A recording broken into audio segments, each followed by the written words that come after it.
The grand ballroom shimmered with gold and crystal.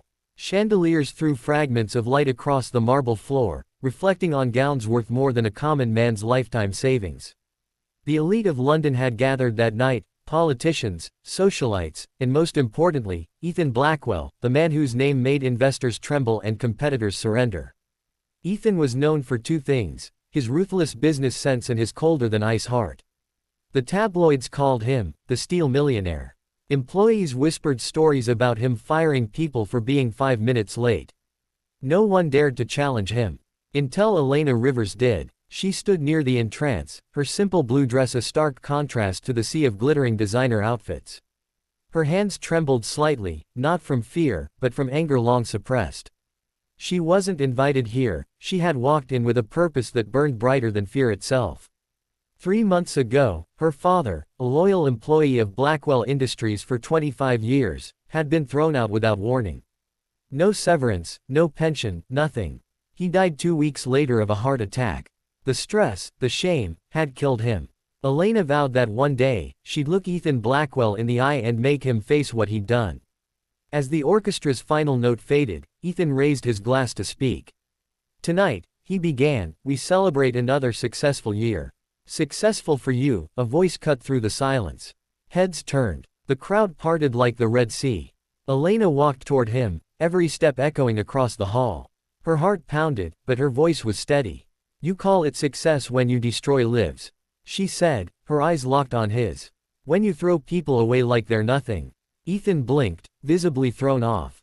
"And who are you to speak to me this way?" "I'm Elena Rivers," she said.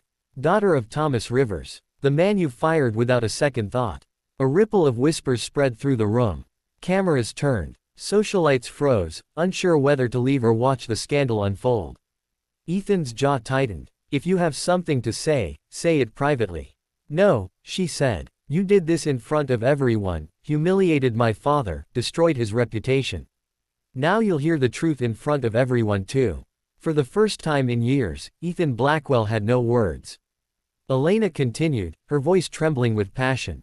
"My father gave you everything: his time, his loyalty, his health. And when he got sick, you replaced him with someone half his age because he wasn't fast enough anymore. He died because of your cruelty." The silence was suffocating. Even the waiters had stopped moving. Ethan's expression shifted, from anger, to discomfort, to something she couldn't name. "You think money makes you powerful," she said, her voice rising. "Real power is compassion, something you've forgotten long ago." Before he could respond, she turned and walked out, her head high, her tears hidden. Part 2, The Transformation. For weeks after that night, the media exploded. Mystery woman confronts millionaire Ethan Blackwell. Public showdown leaves Blackwell speechless.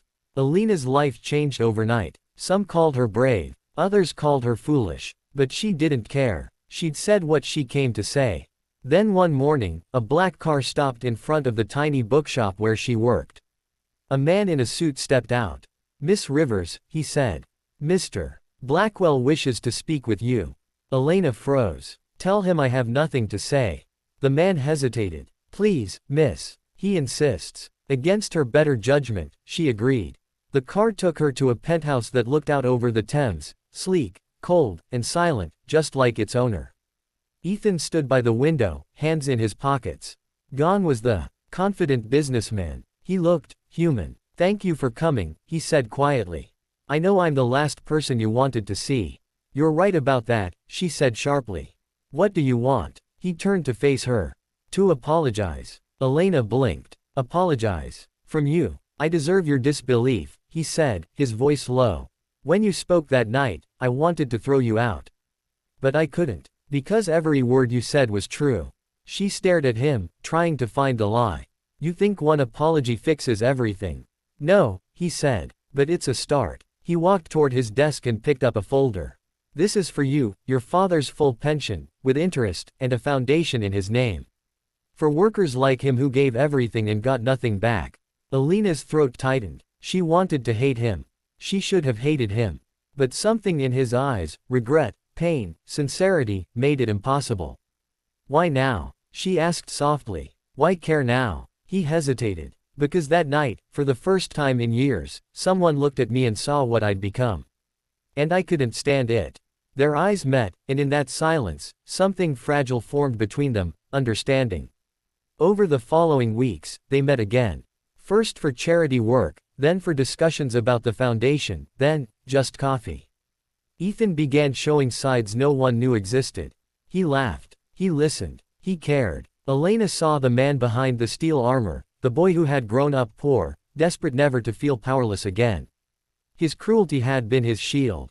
Now it was breaking. One rainy evening, as they stood under the same umbrella, she whispered, "You're changing, Ethan." He looked at her and said, "You changed me." That night, he kissed her, softly, hesitantly, as if asking permission to feel again.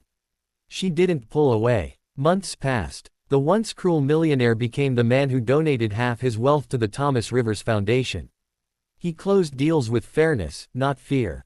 And beside him stood the woman who had dared to face him when no one else did.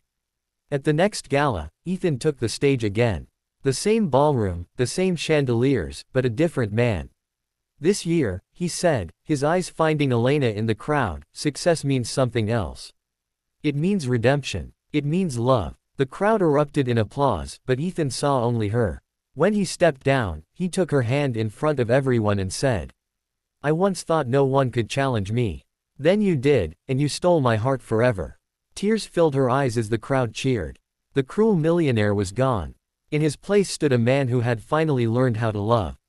And the woman who had faced him, became the reason his heart beat again.